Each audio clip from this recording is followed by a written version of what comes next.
Hello all and welcome to my sewing room. This week I am just back from another fabulous time traveling adventure. I was in Chicago for a Belle Epoque ball held at a beautiful historic property. There was a tea at a historic hotel, and the rest of the long weekend I spent running around with friends wearing some fun 1930s clothes, mostly centering around a tweed suit that kind of became my capsule wardrobe for the trip.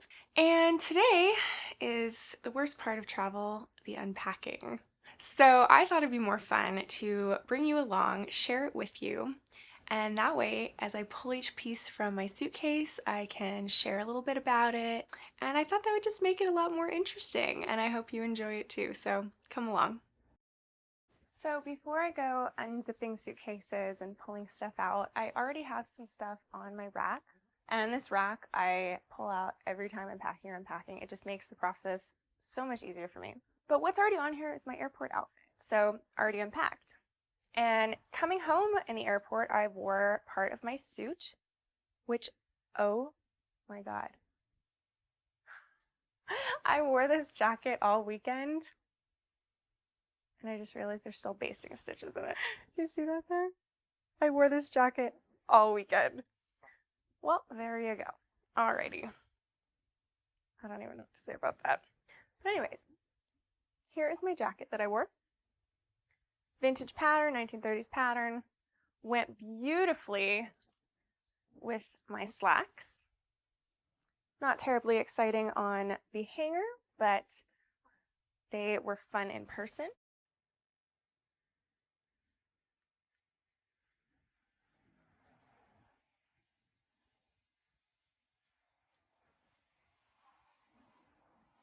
And coming home in the airport, I also wore just a nice plain cream sweater. Can't go wrong. Wore that a lot on the trip, actually.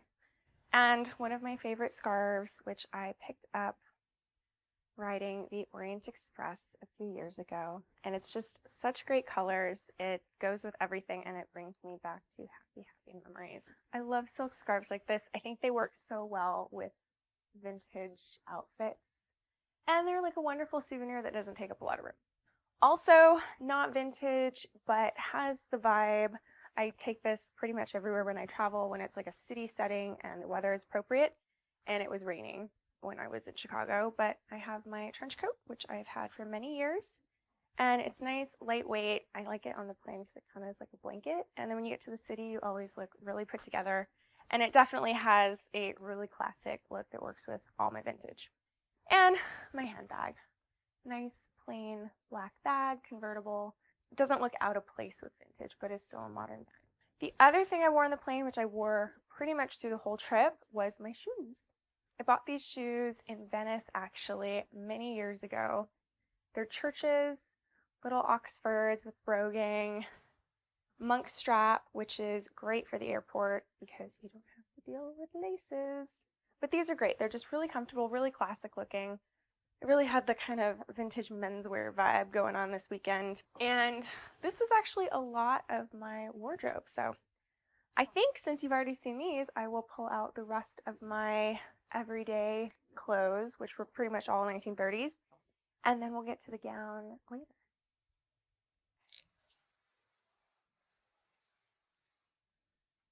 So I brought on this 3 suitcases, which is disgusting for one weekend, but you know what? One of them was completely full of like my velvet gown and some of my other Edwardian stuff, and I just didn't want to crush those. Could I have fit all this in one suitcase? Yes. But also, each suitcase was about 30 pounds at the end of the day, and had I combined them, I would have ended up paying an overweight bag fee. So sometimes it's actually better to just take 2 suitcases, make it a little easier on yourself packing. It's just, you have to be willing to wheel them around yourself. And I was actually, after Carnival last year, my husband and I were on a train going from Venice to Florence, and trying to get off a train quickly with 2 suitcases, not so easy. But I didn't have the problem this time.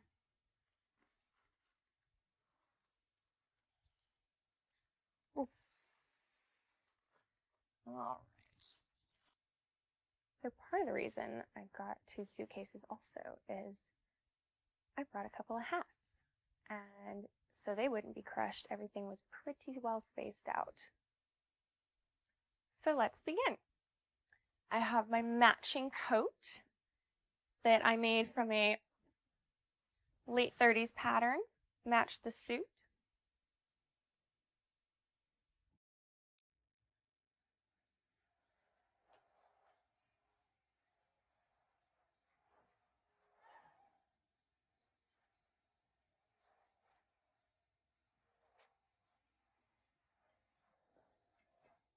And actually the majority of things on this side are things I didn't even need. I brought this whole bag full of hair rats and brushes and extra hair for my, for my ball gown. I didn't know if I would need those things. I didn't end up needing any of these.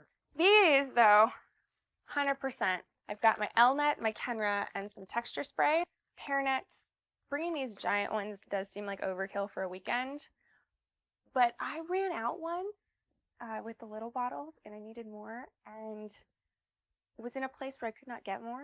So when I have to check a bag and I'm doing costuming stuff, I throw the full-size hairspray in there. It just kind of gives me peace of mind. Steamer also did not need on this trip, but I always bring a steamer.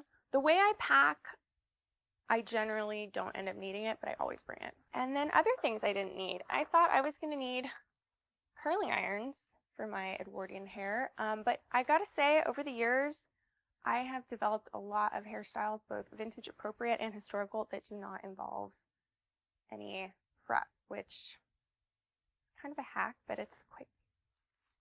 Sewing kit, essential. And when I travel for costume stuff or vintage stuff, I always make sure to bring thread that matches what I have. Rogue hairbrush. This one is a good one. This one, I always bring a teasing comb. My little undie bag, which, I won't be opening for you, but this is how I pack. I love using the little packing cubes for stuff like that. I don't always put the rest of my clothes in packing cubes, but, unmentionables kind of tend to migrate through the suitcase. Slippers for the room. And now we're starting to get into the things I actually wore on the trip. So all of that stuff was like just thrown in one side of the suitcase, which is kind of why I did not need two suitcases. So when I was not wearing my little Church's Oxfords, I wore these. They are Remix Sydney, I think is the name of it. But these are great. They were kind of a more winter appropriate little shoe, I thought. They're suede on the front, leather in the back. Love these.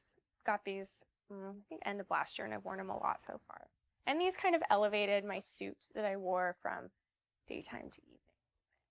These I brought with their memory. I thought it was going to be raining and snowing too much for a peep toe, so I brought these just in case. Did not end up needing them, but these would be a great kind of more inclement weather vintage shoe. All right, so that was that whole side of the suitcase. This is going pretty fast. So next, I brought this darling hat, which I ended up wearing with my suit for a architectural river cruise down the Chicago River, which was great. I also wore this hat on the British Pullman last summer, which it's a great hat. I love it. It's kind of got that masculine fedora thing going on. I also brought this hat. It's a little very squishy and messy when it's not on the head, but it's a little faux curly lamb 30s hat that matches the purse I brought with. And just, stuffing inside to keep things shaped. So this, I didn't need a hat box. It held its shape perfectly. Just as long as you kind of make sure there's room around the hats in your suitcase so things aren't crushing them. Speaking of matching purse, I made this little muff purse, kind of a 30s, 40s number last fall, I think it was. It's got a little handle. You can pop your hands inside or your phone in a pinch because it's got a nice big open area on the inside. This whole area is open. And then on the back, I just have a little zipper pocket so you can put things that you don't want falling out. Looks like a clutch, but also came in very handy on that boat because it was cold. So being able to have your muff is nice. And this was not the only muff I brought on this trip. I brought this one as my purse. And then I also had a, turn of the century version that I took to the T. My other hat here is, I put it in a dry cleaning bag just to protect it. This was the hat I wore for the T. Kind of equestrian vibe going on here. Little ostrich feathers and some tulle. And we've got a robe and matching pajamas. These I did not make. They're just a really nice pajama. These are very slept in and very wrinkly right now, but they're just like a little silk pant and a little button-up short sleeve shirt and robe. And these have gone on the last few trips with me. I love them. Next, more unmentionables that I did not pack properly. A girdle, which is essential for vintage, at least to me. I am a big fan of wearing actual nylon stockings. I wish I could find silk, haven't been able to. But these are made, these stockings, I buy them from Geo, but you can buy them from many different places. They are a non-stretchy, they have a little bit of stretch, but not like a modern stretchy stocking or pantyhose. These are a proper stocking, still made on the same machines that they've been making them for, you know, since I think mid-century. But you need a girdle for them to hold them on, or some kind of garter belt. I prefer a girdle. I think it just makes your clothes hang a little better. And mine is Rego. I just really like the Rego open bottom. Speaking of clothes hanging a little better, I always wear slips under my vintage, whether it's me made or actually old. It just helps everything look better on you, a little smoother. And if you're wearing true vintage, it just protects it from, you know, your body, your lotions you might put on. So this time with what I brought with, I only brought one black kind of knee-length slip. Also in the same kind of realm, just a black silk camisole, which I wore under my jacket when I had it buttoned up completely.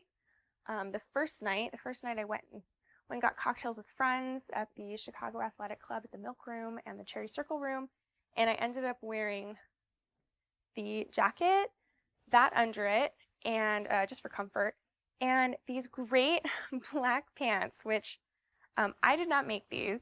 They're nice wide leg, vintage appropriate pants that are like $30 on Amazon. I can put a link to them. I've bought them in quite a few colors now, and even though I make my own clothes, they're kind of comfy. They have a little elastic in the waistband, and you don't have to be very precious with them, let's put it that way. But I've worn these a lot. They're just a great black wide leg trouser. Works great for late 30s. They don't look glaringly modern when you wear them. What else do I have in here? When going there on the plane, I dressed a little more modern. I wore my herringbone trousers and a nice just plain silk blouse. This goes with me on a lot of trips too. Goes with everything. Brought a couple of scarves here. A black silk and a black rayon crepe. Black silk kind of goes around my neck often. The rayon crepe I love for my hair, and this I wore also on the first night. Because of the texture, it just kind of clings to your hair better and doesn't move around as much, and also has a bit extra oomph, so you can make a nice knot in the front. This did not get worn. This was part of the original plan of this herringbone suit. It is a skirt that was the same pattern as the jacket, so they were meant to be a set. And I had visions of wearing this with the jacket and the coat with the hat. And I ended up wearing the pants instead. And I'm more of a pants person, but the skirt will have its day, and it's nice to have the whole set. Also, some separates. We're getting very near the end here. Black short sleeve sweater. Worn this a lot. It's another Amazon. You know, I'm not huge on fast fashion. I mean, I make a lot of my own clothes, but there are certain items like this, like, I love it. I don't think I could have found this shape better anywhere else. I haven't come across it anywhere else. So just a nice little plain black sweater, probably not wool, but this has gone with me a lot of places and I wear it a lot. As for wool, I brought this navy sweater, which is the same as my cream one. They're both J. Crew. And I'm only mentioning these brands so that if you're looking for something similar, you can go hunting and get an idea. Like, none of these things are sponsored. This is just from my closet. I didn't actually end up wearing this one, but I thought it was nice to have a darker sweater besides the cream that was kind of in another color range. There just wasn't enough days to wear it, but it was nice to have the option. And lastly, this I did wear. It is a knit polo that I wore a ton last year. It definitely has 1930s vibes. It's cropped and kind of comes in at the waist, so it looks great with high-waisted wide leg pants. Took it on the crossing last year, went on a vintage transatlantic crossing. That came there. It's just a great kind of casual 30s look. And then the really boring part, leggings and a sweater, because, you know, sometimes you just want to run down and get coffee at, 8 a.m. and not have to get properly dressed. Very last, an extra pair of stockings, just in case. Though I will say these stockings are great, and even if you get a run in them, I still sometimes wear them again because they don't run like modern stockings. Like, you might get a run, but they're still kind of wearable, especially if you're wearing like a longer dress. Like, sometimes I'll save my sadder stockings for to wear under like evening gowns. So that is it for my vintage and everyday stuff. Close this up, get this out of the way. Now it's time for the historic stuff.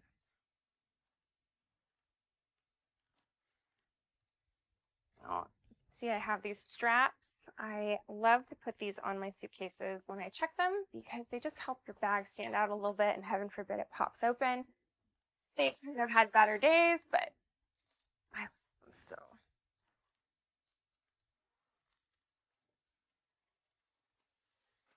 Right, so not a lot in this suitcase either. I bought a souvenir of some hankies, so I'm pulling that out. Speaking of, we went to a fantastic shop in Chicago. I don't remember what neighborhood it was in, but it was Richard's Fabulous Finds, and it was all vintage menswear, where I bought this fabulous hat, which is already out of the suitcase.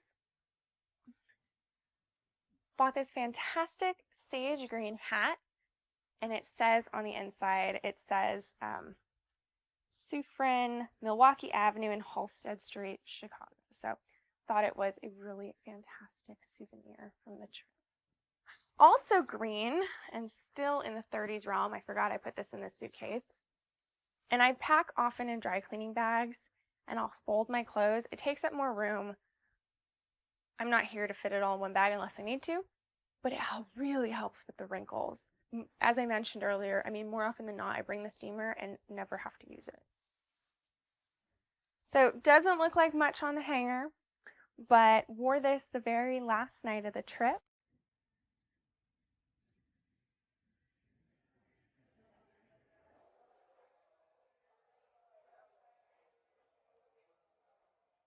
We went to a very old jazz bar called the Green Mill.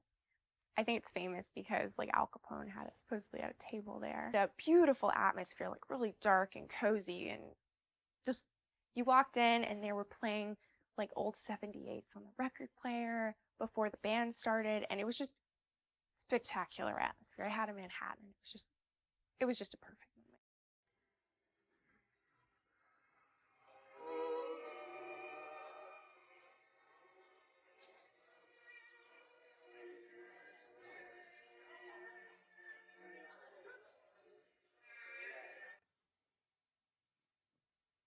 Okay, so now the historical stuff. So my shoes I brought with, these I wore to the ball. These are very old American Duchess Seaburys. They're black satin with kind of a jacquard, jacquard thing going on. And I realized as I was packing, I lost a heel. So off to the cobbler these go. Wore those with my velvet gown. With my tea outfit, I wore these, which are also American Duchess. Love these. They're super cute. I think they've got a bit of sass to them, and also because they only have 4 buttons each, they don't take forever to button up as far as boots goes. To this later. My evening gown. So here's the bodice. And this dress was just fantastic to wear. You can see it closes center front, so I can dress myself quite easily. No ladies' maids with me on that trip. Closes and then has various overlapping bits that hide the closure. When I started working on this, it was actually for a different trip, and I started in October, so it's got a nice little orange interior, kind of a nod to Halloween. The velvet was trial to work with, as velvet usually is, but I had so much fun wearing this. I'm so glad I finished it for this event. There's going to be way too much skirt for you to see anything. Not much to see here, much better presented on a human.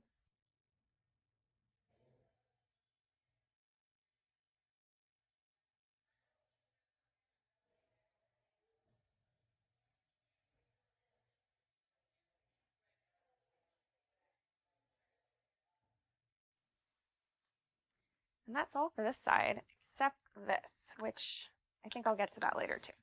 On the other side, I've got my outfit for the tea, which was a double-breasted, turn-of-the-century, very big lapelled walking outfit.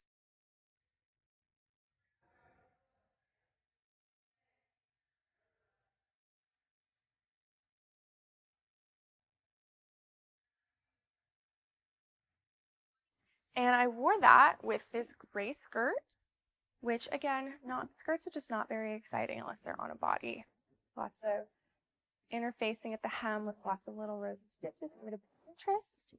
Both these items are not lined, and I'm so glad I did that because they were warm enough as it was. So next, a cravat and blouse to go under the tea outfit. And the blouse is interesting. So I've seen these a lot. They're very functional under jackets and with outfits that you're not going to just have your shirt sleeves showing. It's only part of a blouse. And I've seen these in various lengths. Like sometimes they only cover here, only where you're going to have an opening. And this just went underneath, and it's a nice backdrop for a little brooch I wore. Then chemise. This is one of my favorites I've ever made. I wear this one a lot because it is strapless, and it's great with ball gowns because you just drop down the straps like this. So with the black velvet, like I couldn't have straps poking out in my grading, so I just tucked them down. Good to go, because no matter who you are, we wear something under our corsets. Speaking of, if you've seen some of my very old, very low budget 2020 videos, you may recognize some of these things. This is my very favorite and only straight fronted turn of the century corset. It has been doing me wonderfully for many, many years. It goes to many, many happy places. And these are just my garters that go over that. And if you've watched that old video, you know how that all works. Well, here is something that I did not wear. I brought it, I put it in my pocket for the ball. I just didn't end up needing it. I had made a little Therese hood from the American Duchess book on, I think it's the hair book that it's in. But basically, my intentions with this were, in case it was raining, and it did rain and it snowed too while we were gone, something to protect my hair while we were headed to the ball. But frankly, we just went from the hotel to a car straight to the ball, so didn't even need this. What I did wear though, and I was very happy I made, was an evening coat. And this was kind of loosely based on I believe it was a Worth evening coat from the turn of the century. Fabulous standing collar, lots of floofy lace, a fun brocade, and lined in very soft silk charmeuse, and interlined with some wool, so up at the top. So it was very warm and much needed because it was very cold.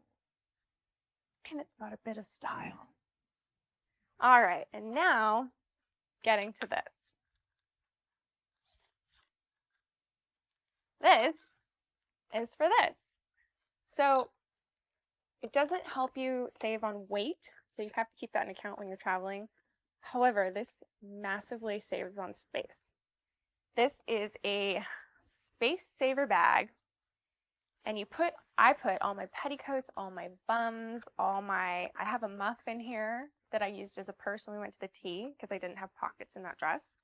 Chemises, anything roughly that takes up room, which can be smooched. So you don't want to put your outerwear in here. Like I would never put the velvet dress in here, it would just get destroyed. But things that are going under your clothes that take up a lot of room packing, but are okay if they're a little wrinkly, this is amazing. Because then it leaves room for your other clothes to have the space to breathe.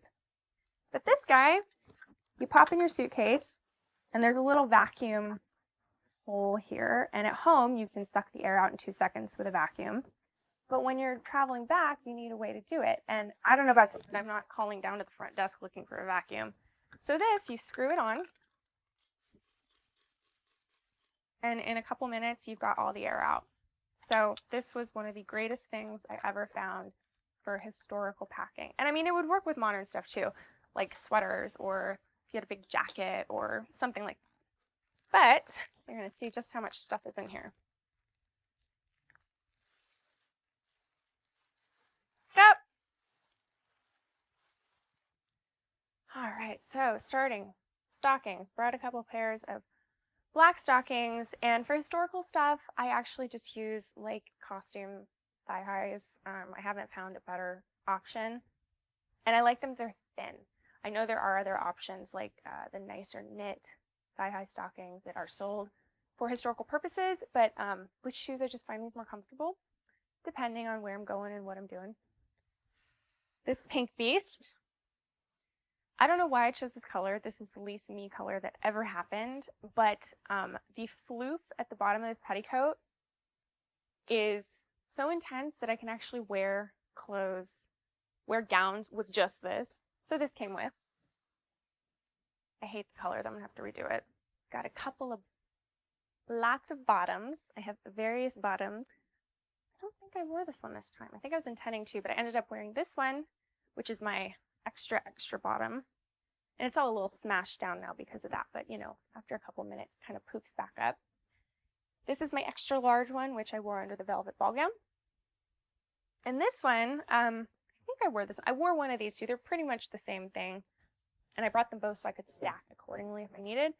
But I wore one of these under the gray suit, which had a kind of more low profile hip. Boobs. And these are from Wearing History's pattern. I have my daytime chemise, which has thicker sleeves and a higher neckline, so couldn't wear it under the ball gown, but great for day because, you know, gotta have more than one.